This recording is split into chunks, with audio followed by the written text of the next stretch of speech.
Okay, hello everyone. Here I want to provide a tutorial on how to add screen recorder to the control center on Realme C67 device. Okay, by adding a screen recorder tool to the control center, you can quickly access and start recording your screen.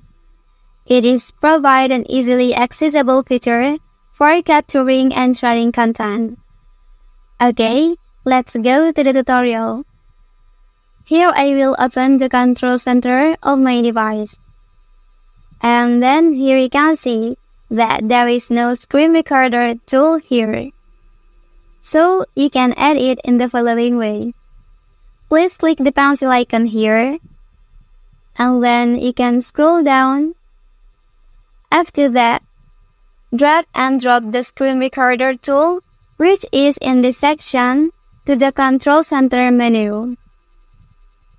Okay, and then now you can see that the screen recorder is successfully added in the control center.